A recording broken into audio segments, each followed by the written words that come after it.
Hello, everyone. This is episode 2 of the Mindful Way podcast. My name is Andras, and this is Hi, Michal. guys. Yeah, so if you're new to the Mindful Way podcast, this is our second episode. Michal and I are friends who are passionate about self-improvement, and we are also very intrigued by AI and technology. And so we created this podcast to talk about how AI might help us on our self-improvement journey. Not just ours, everybody's. So yeah, this is it in short. If you'd like a sort of a broader introduction, have a look at the first episode, which Michal will going to talk about now in a little bit as to what we covered. Yeah, so the first episode was about self-awareness. We saw that as a good starting point for discussing the mindful way universe of topics. And there is going to be a natural connection to each subsequent episode, like the first one and the second one today, because those topics are very much intertwined. There is a lot of interconnection between the topics we're going to be discussing. In the future, you will find us also referring to the past episodes and to the past topics that we've covered.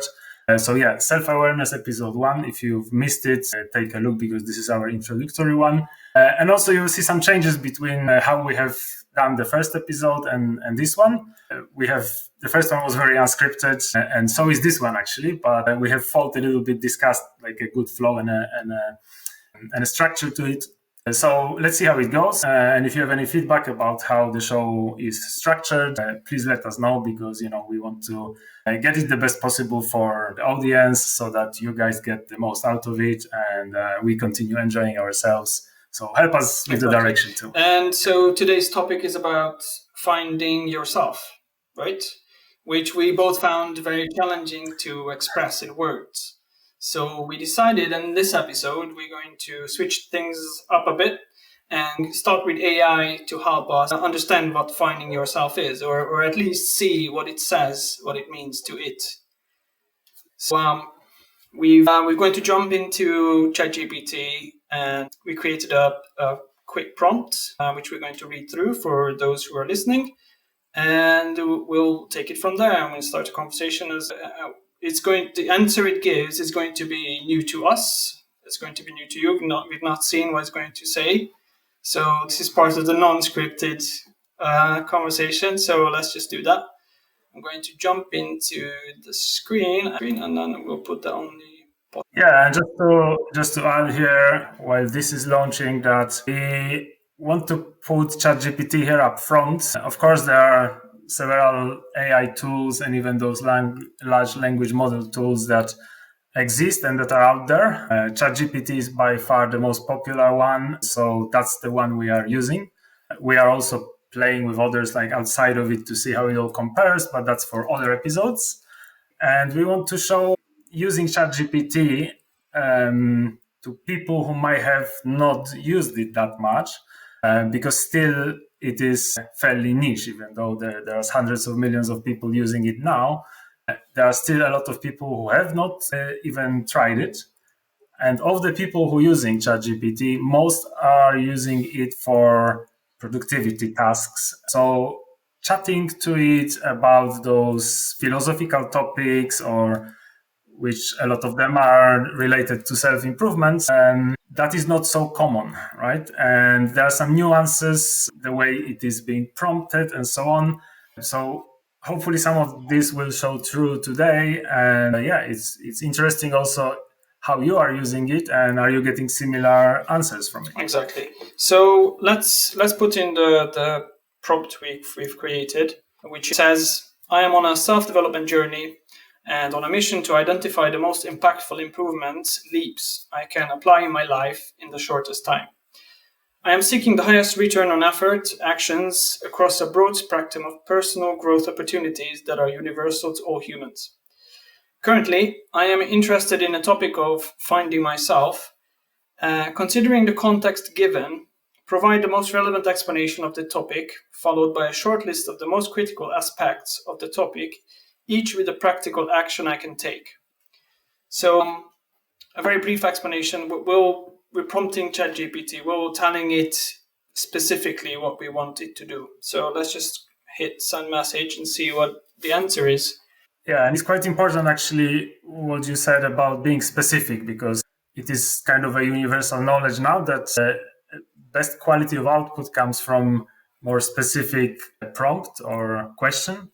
And the more context we provide, the better, the more relevant the output would be. And you can think of it as kind of more powerful to what we're looking for. So quite important to be specific. This prompt is not by all means like the best or the ultimate one or anything like that. It's just the one that we've came up with to hopefully get it would be something that you or I or anyone really would use ChatGPT for. So let's look at the answer.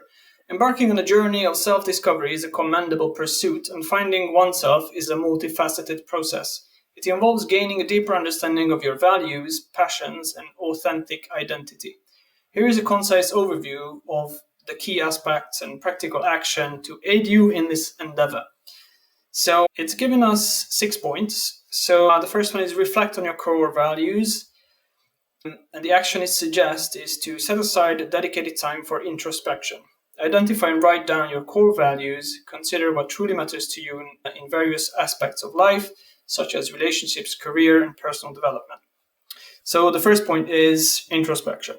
The second point is exploring passions. So the action is experiment with new activities or revisit past interests. Pay attention to activities that energize and engage you. This exploration can unveil passions that contribute to your sense of self. Okay, so explore your interest. Point 3, define personal goals. So the action here is establish short-term and long-term goals aligned with your values and passions.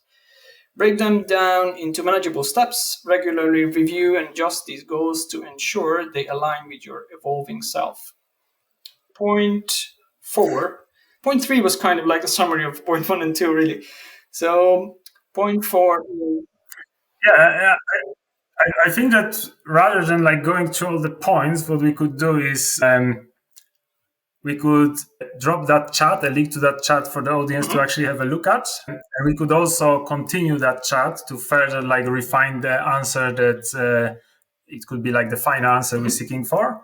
Because chatting with ChatGPT is very much like a back and forth, right? So we have to adjust it, we have to maybe alter the prompt a bit and so on, until we are getting the type of response that we are satisfied with. I think what is important here is not the every specific word that is given, but the general feel for its ability to help us think in a way that is outside of our normal vocabulary, for example, right? Because a lot of those topics for those like you and me who are on the self-development journey, there's always new stuff that we're finding out, right? So you might go and read a book, you might listen to some podcast or a video and really get interested in some aspects of self-improvement, personal growth that you have not come across before. And now, by taking that interest, you are acquiring the knowledge of new vocabulary and new words associated with this specific topic, right? And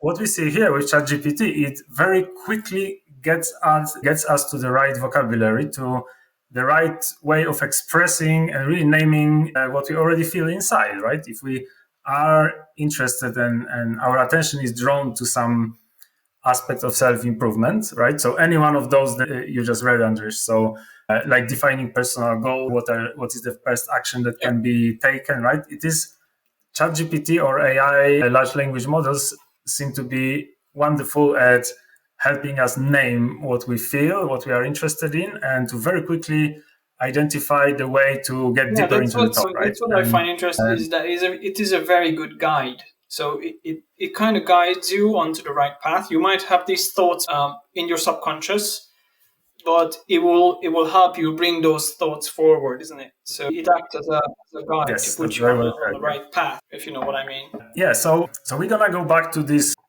answer from ChatGPT and maybe refer to it as we are relaying our own experiences in the topic of finding yourself. So do you want to comment any more on this ChatGPT response, Andras, or do you want to get more into our experiences? I think for whoever's listening, it'd be good to go through the rest of the response just in like a short version, maybe not reading the whole thing.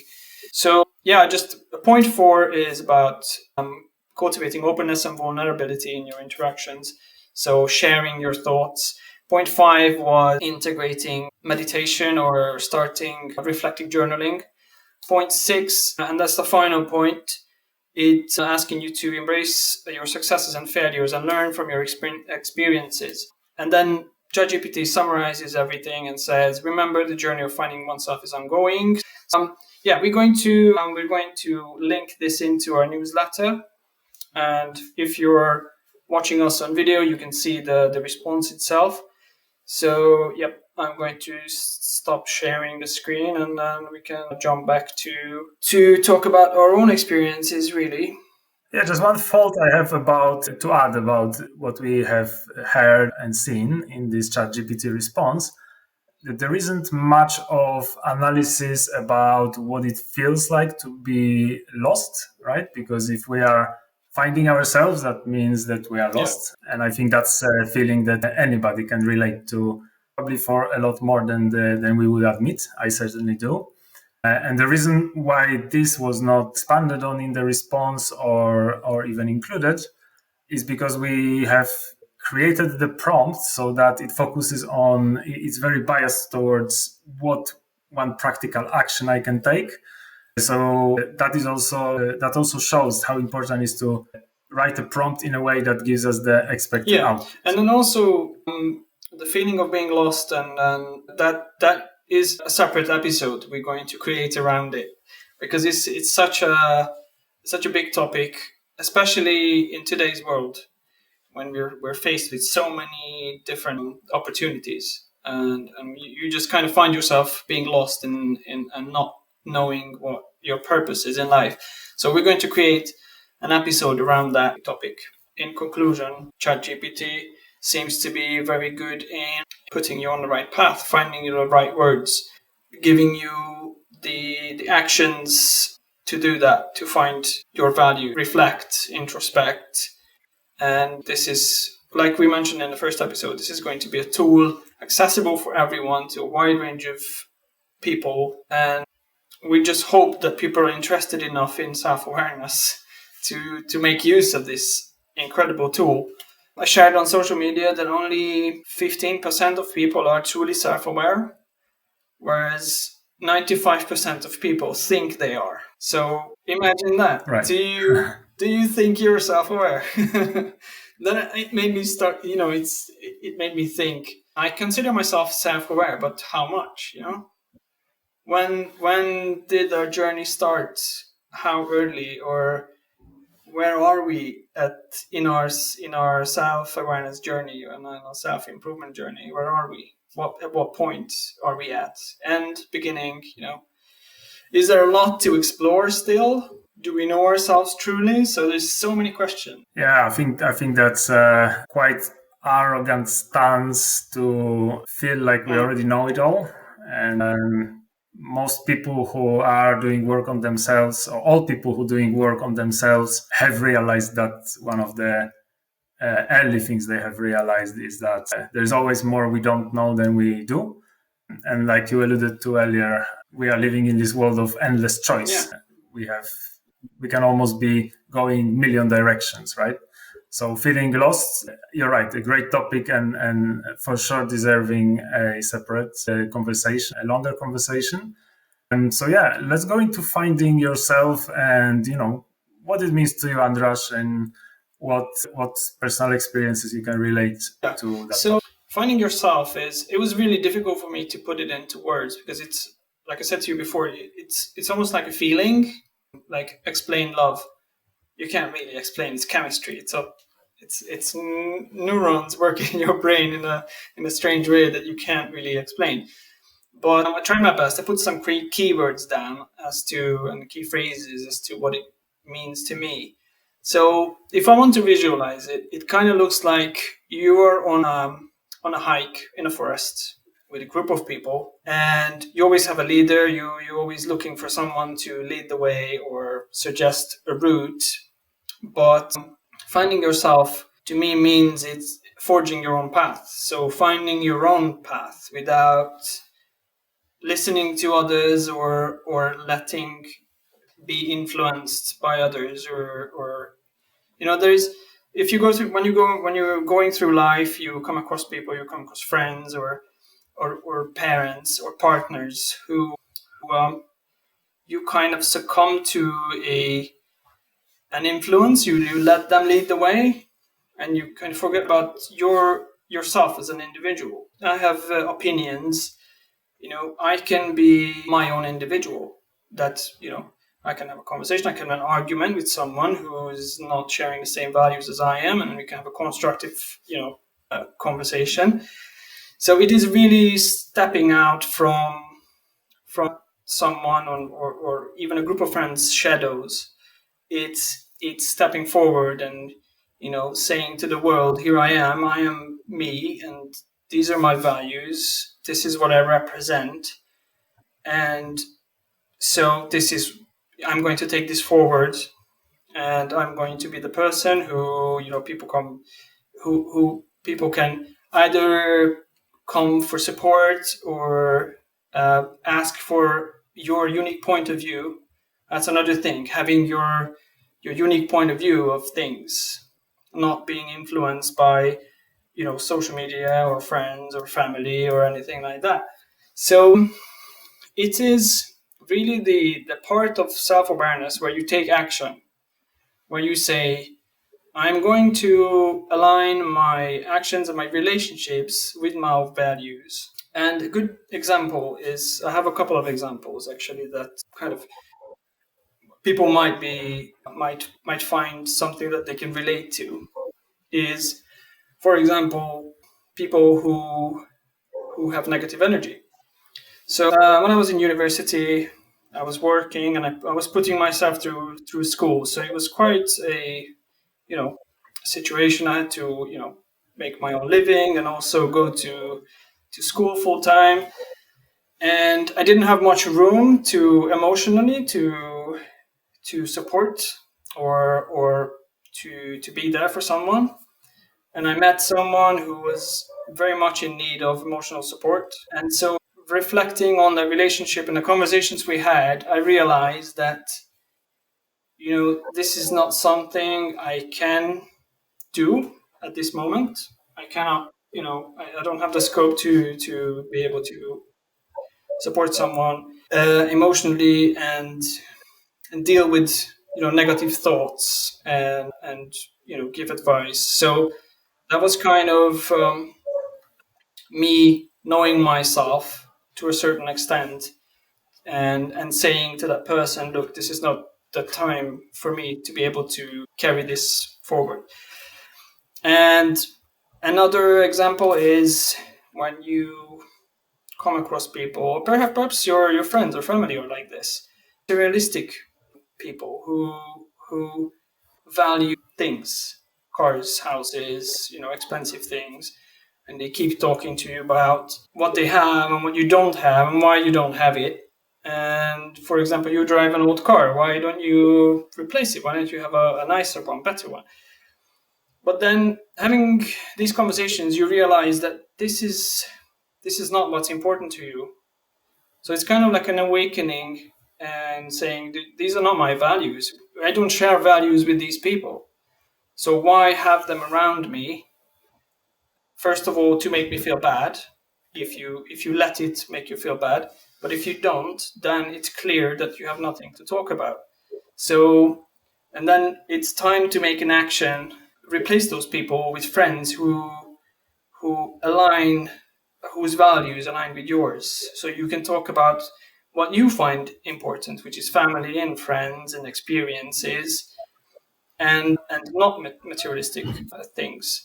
And we can argue about what different values people hold, and not sometimes materialistic people eventually realize that's not what's important. But we're at a different stage of our self-awareness and self-improvement journey, so they might be at that stage where they still yet to realize that. So yeah, in summary, it is, for me, it is all aspects of life, family, friendship, everything, is just to keeping what you value in front of your mind and live your life that it is constructive and it moves you forward and not hold you back. Don't compare yourself to others, or don't let other people influence you, or don't have negative energy around you. And when you realize that you've got to a point where all of this kind of makes sense,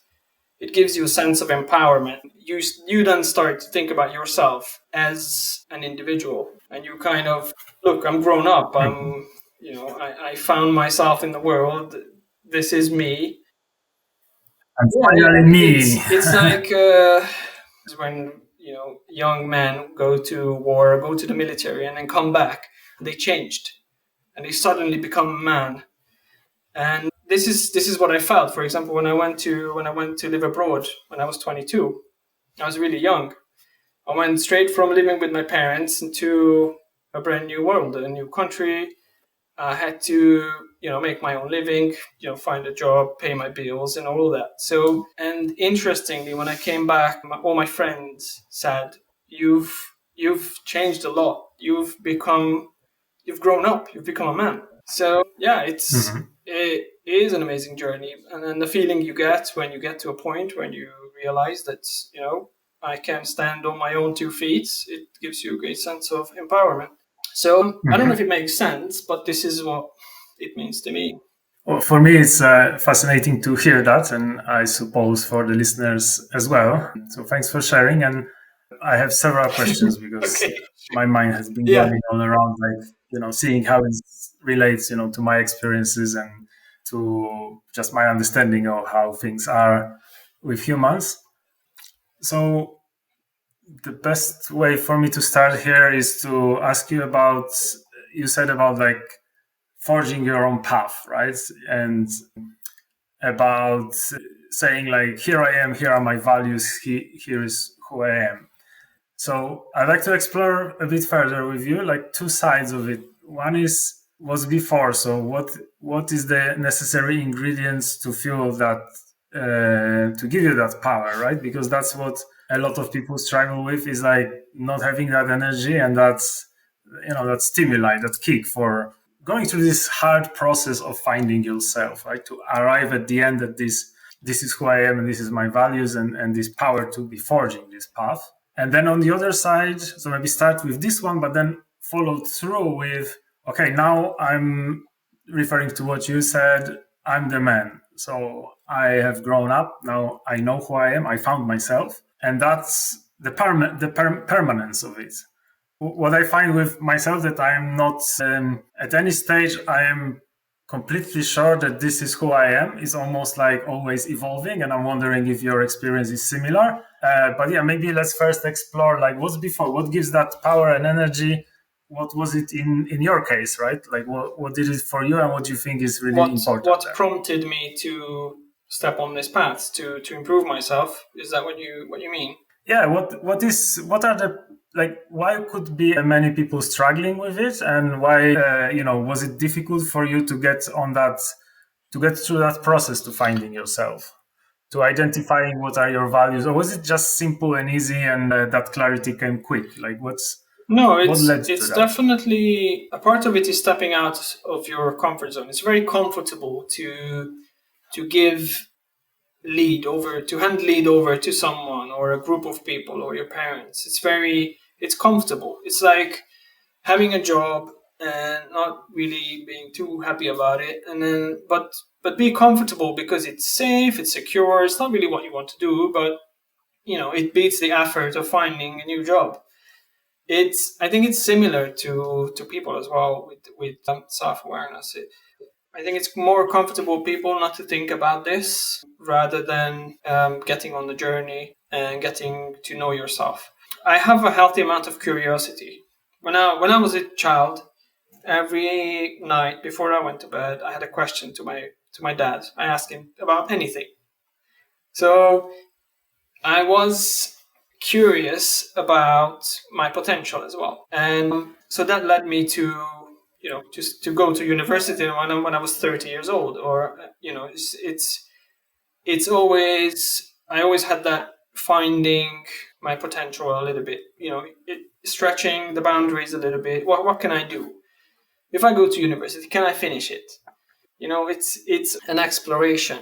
The fact that I left home at 22 was the point when I was stepping out of my comfort zone and, started spending more time by myself, reflecting a lot about experiences. I met a lot of new people. I was in a new environment, new job, everything. And so I spent a lot of time reflecting about my feelings, my emotions, and so forth. So that was for me what put me on a path of self-improvement, self-discovery.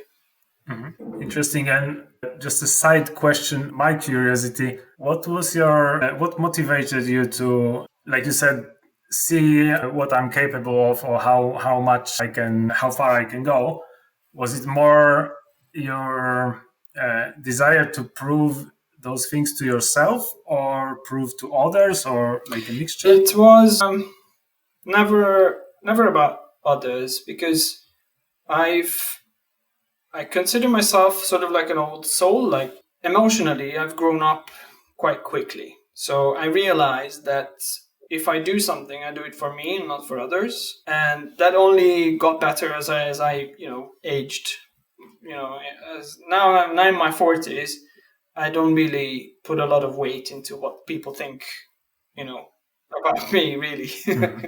Which makes this podcast a lot easier to publish, because, whatever. We're doing what we like. Okay. We hopefully help people, and if you don't like it, you can, listen to another podcast that you like. So Sure. yeah, for me, there were points in my life when it slowed down a little bit, and I thought, maybe I should do something. Maybe I should move or change jobs or do something. That leads into like having no direction.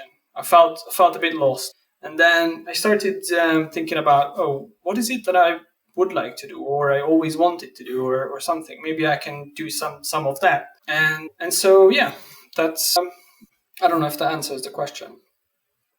Does it? Okay. Yeah, it does. I was where it links to what it links in my mind is what is the absolute prerequisite for embarking on this journey of finding yourself. And I've been thinking about this actually over the last few days. What is the essence of it? What is that, like, that fundamental thing that is needed? Because it might be not obvious. And what I have come to realize is that it's self-love. Because without loving yourself and really being authentic in that, not just like saying, hey, I am the way I am, I guess I love myself, but really analyzing down to knowing the reasons why one should love themselves, the importance of it. When you get to the point where you can stand in front of the mirror and say, I accept myself the way I am, and out of all possible outcomes, I am pretty good, right? And yet recognizing that there is this gap, that I'm not perfect, right? I can improve in many areas a lot, but I'm happy with who I am, and I know that it also comes from like the work that we have done, but it's almost like that feeling that cannot be described fully, and everybody's feeling is likely different flavor of that self-love. Really good point. But that has to occur first, so that we get this fuel for forging our path. Because without it, I feel like, without really being conscious about loving ourselves, we'll always find a distraction. We'll always be like somewhere else, and we wouldn't be focusing on our. That is a really good point. And I've come across, I can't remember now who, but they explained that loving yourself is important, because you are the person who will accompany you all the way through life. So it's important to love yourself, and whatever you do, you're only accountable to yourself, really. It's really important to love yourself, and if you do, then kind of the world opens up to you. Yeah. So if you're not happy with yourself, you will start looking for you start comparing yourself to others, and it will bring you down, and you start thinking outwards and looking for validation outside. But again, you're only accountable to yourself in the end. That's just, only thing I wanted to say, because self-love is a really good point that you're making. Yeah. Yes, and what you just said makes me also think of that. Also, is a quote from somewhere, that the most important conversation that you have is the one that you have with yourself, and this is very relevant to Mindful Way and to what we are doing here and to our conversations, right? Because as much as you and I talk, and before this show we have been talking privately about those topics, that is only a small part of the conversation, because then when we hang up the phone or when we finish the podcast, then the conversation is in that internal dialogue. So yeah, absolutely important. And I like how you highlighted this aspect of you're stuck in that conversation until you die. Yeah? So hopefully I guess I don't want to be digressing here, but let's actually bring it back to that conversation. If this is the most important conversation you have, is the one you have with yourself. Do you have any examples of finding yourself from your life, from your past? Yeah, I'm not going to be great at this topic because I am on the constant search for myself. But, share if you would. Of course. So I would do it on a high level. So, like you referred to going out of your country when young, I have actually left Poland, my country, when I was 18. So Poland joined the European Union, and like a month later, I was already in the UK. You were impatient. Yes, I just always liked to do something without waiting and without thinking too much about the realities of it, right? It's a first mover advantage, and there were many. I'm not going to get into that. I wasn't going to live abroad. I just wanted to go there for summer to learn English, to make some money working, in a physical job like a 18-year-old could. But then 16 years later, I was still there. But enough on the background. I think that we explore in some other episodes maybe this aspect of traveling and being away and so on. And I think a lot of people who are curious and who are in search of things tend to do that, right?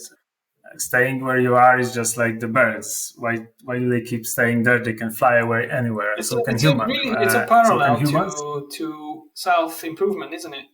We took the leap of moving out of our comfort zone, and people who stayed behind, even when I speak to people who stayed back home, or I'm sure you do, you see that they're just not as open-minded. So maybe that's one of the aspects that, maybe that's one of the steps that put you on the discovery journey, is to be more open-minded. But I interrupted you again, so go on. No, that's fine. Probably open-mindedness was not something I was thinking about much, if not at all, at that age. I guess being 18, I probably was convinced that I'm open-minded. Like, a lot of people would call themselves open-minded when they actually don't even understand the depth of meaning of being open-minded. Even I catch myself these days that I could be more open-minded, and I keep reminding myself, right? Going back to the topic of finding myself, keeping it on a high level. So firstly, the knowing who I am, or knowing who you are, is tightly linked to this story that you tell yourself, the narrative. And I have been exploring that with ChatGPT, for fact. And one of the expressions or words that it gave me was something called self-concept. And this is why I talked earlier about how the vocabulary exists there about some topics, but if we don't know this vocabulary, then we can't put our mind and thinking into the right tracks, or the appropriate tracks, let's say, or maybe the scientific tracks. And in order to find more about this, now I can use this term, self-concept, as a keyword to find out more, which I have. And because from my life, I have observed that I have been identifying myself much through the circumstances that I have found myself in. Usually, I have found myself in those circumstances because of this kind of a first mover mentality where I always like to go somewhere, do something, don't wait and calculate and overthink. I just like to go ahead and do stuff. And sometimes I get kicked in the ass by life for doing it, for not thinking things through and be preparing better, right? Then I have to bear the consequences. But then other times it gives this fantastic advantage, right? So to give an example, again, linked to my idea of the idea of my self-concept, I guess I will talk a little about self-concept, what it means, but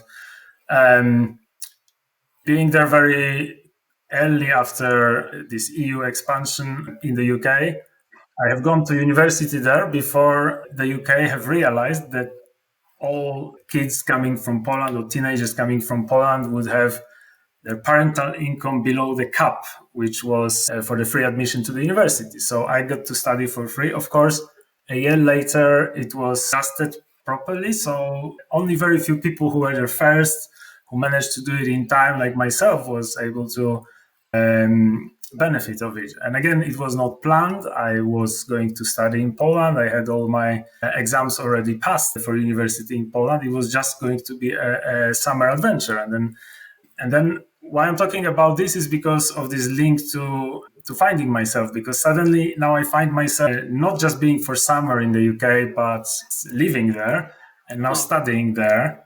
And my narrative about myself have, as a result, changed, right? Because now if I go back home to my family and friends, now partly because of the story that I tell, which is, the recollection of the facts and the timeline and what happened, in my mind, not planned by accident, right?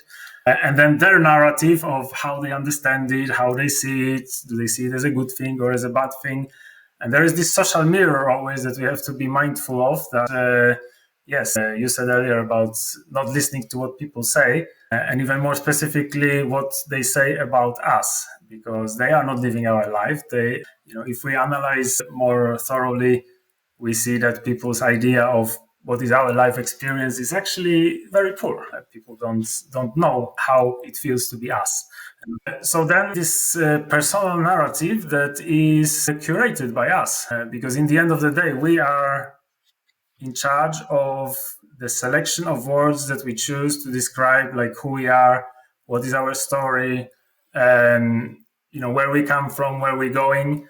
And what is interesting for me is that there isn't just one narrative or one story that we have, because think about it, if you meet somebody new, like let's say tonight, you go out and you meet somebody at a bar and they ask you they want to establish who you are, and you're going to tell them something totally different that you would say to, a family member that you have not seen for a couple of years, and you want to count like all those things that happened since you have not been in touch.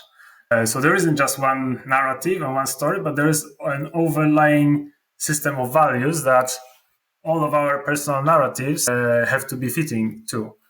And it is those values that are, and this is again comes from chatting to ChatGPT about this self-concept and what are the ingredients of it, what are the different aspects.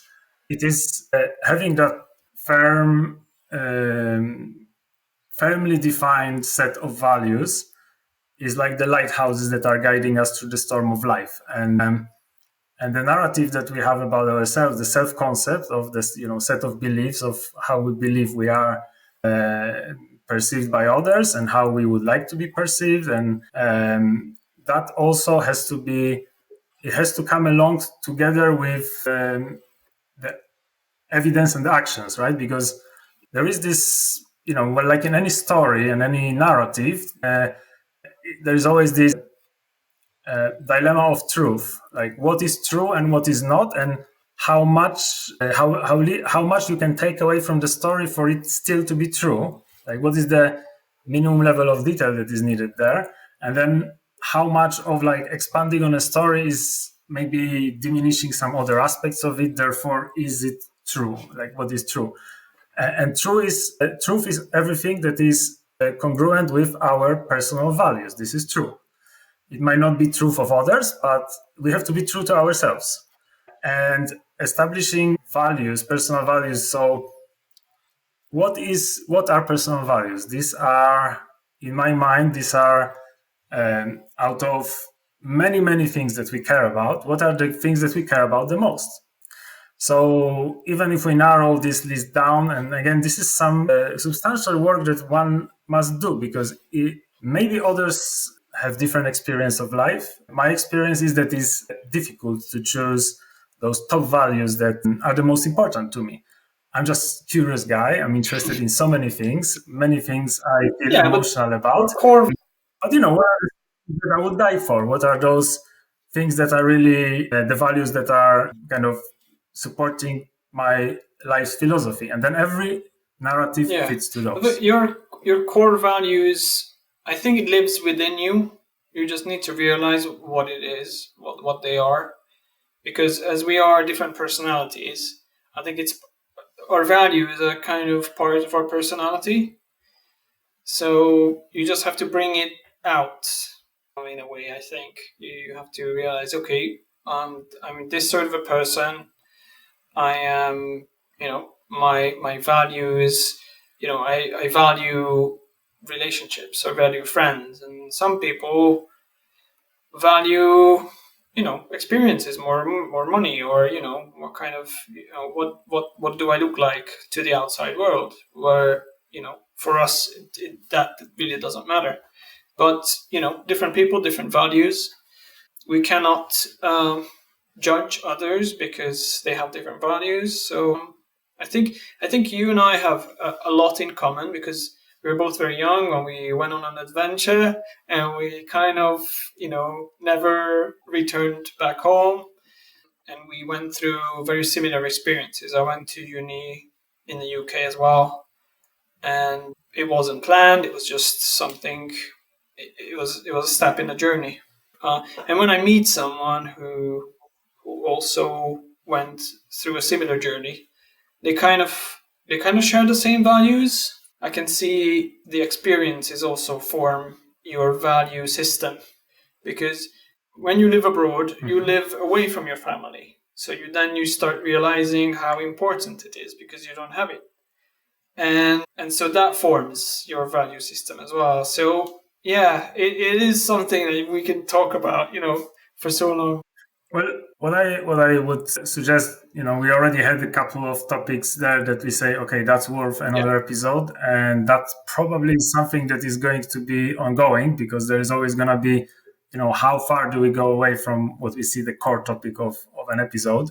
One thing that comes, and I was hesitant going there or not, but probably for a separate episode, is authenticity. Because it is necessary to articulate our own core values in like a succinct and clear way, so that then we can live authentically with it.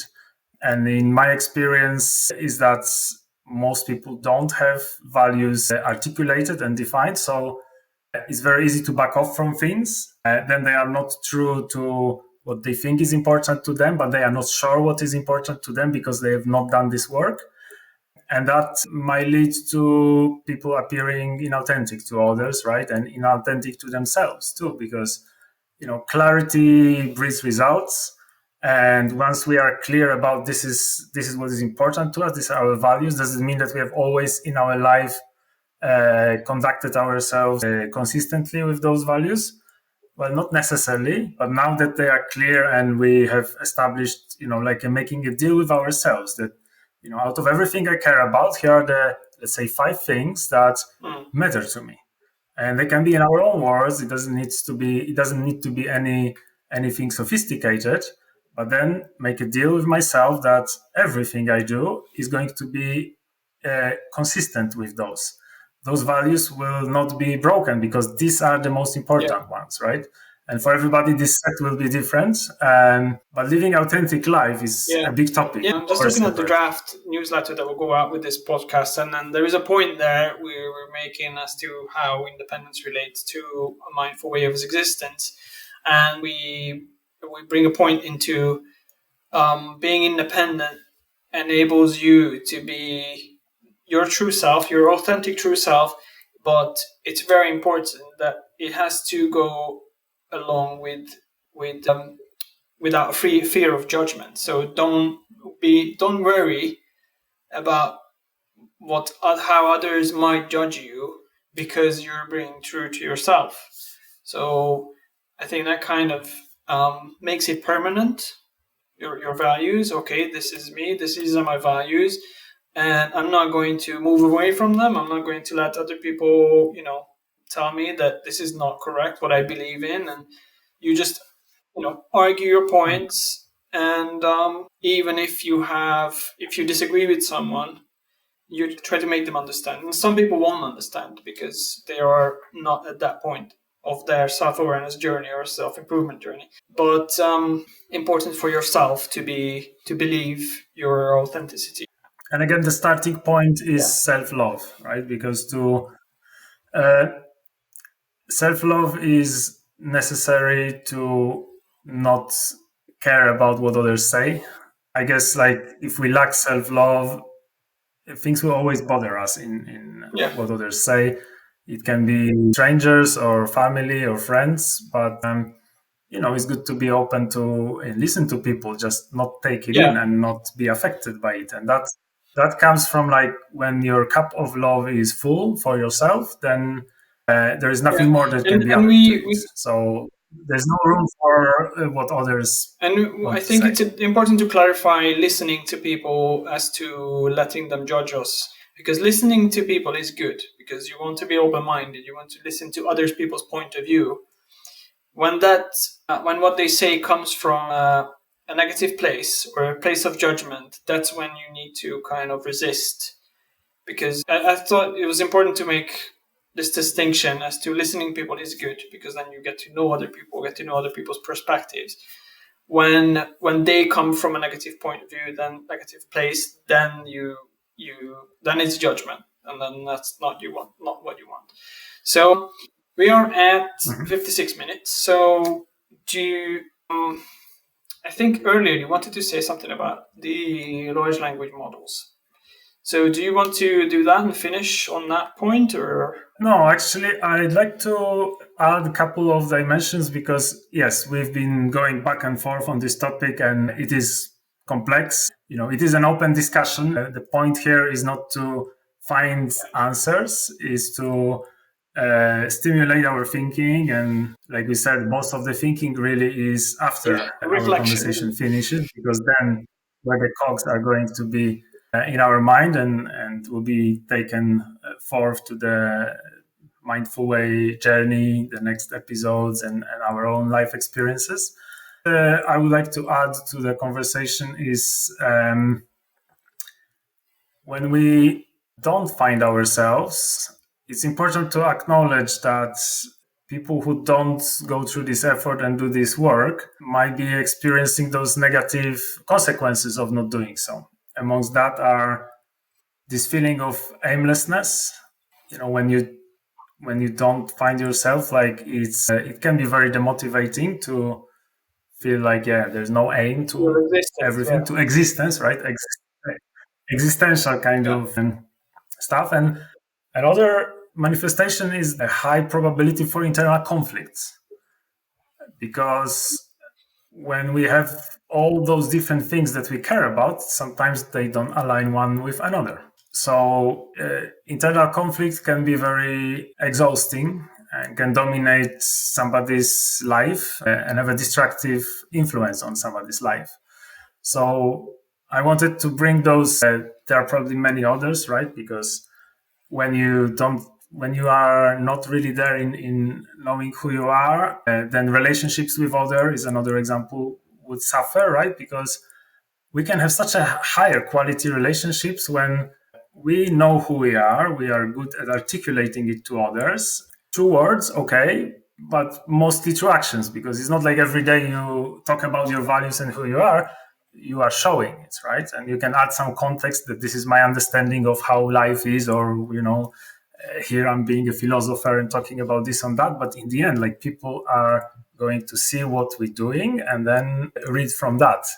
And that authenticity, you say, okay, that's a living authentic in authentic life, a separate episode. But the downsides of not pursuing finding yourself could be quite motivating for people to get on that journey. Yeah, I definitely can think back in my life in certain periods where I felt lost, and I just, you search for meaning in life, and you search for a purpose for your existence, and you kind of, and then you start evaluating what you do. Is it the right thing to do for me? Maybe I should do this, maybe I should do that, and that's where the conflict comes in.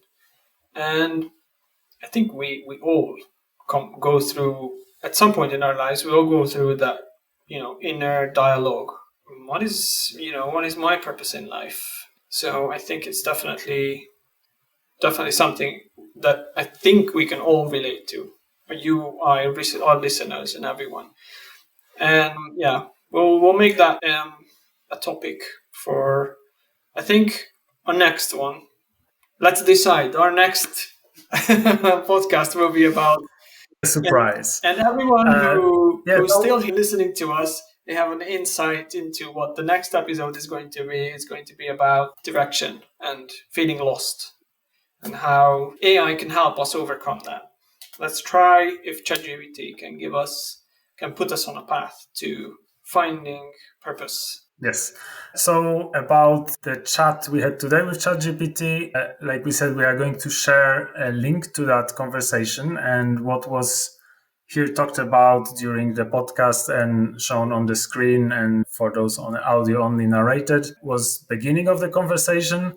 Now we might tweak this prompt to see what other answers we can get. We can also continue from this prompt and show some kind of examples of further questions, follow-ups, because it is a conversation with ChatGPT where it will expand on the topics that we ask it to expand on, and so on. One of the things that we will do in that chat is to link the idea of self-concept to the original question of finding yourself, and see how ChatGPT makes those links and connections. So it could be very interesting for someone to read that. We'll leave a link to it on the social media and on. Yeah, and then just one question: will people be able to, if they open the link, will they be able to continue the conversation? I don't think so. The link is just a log of what was discussed, but people can copy the prompt and can start their own conversation and see what other outcomes they can get, which would be very interesting. If you guys are discussing then with ChatGPT some stuff that maybe is personal, that you don't want to share in public, feel free to message it to us via a direct message, and we would love to have a conversation to see, what are your experiences in these topics that we are together. It's been interesting to hear from people who use our prompts or get inspired by us to use ChatGPT, to see what answers they get and what conclusions they draw from using ChatGPT or any large language model tools. And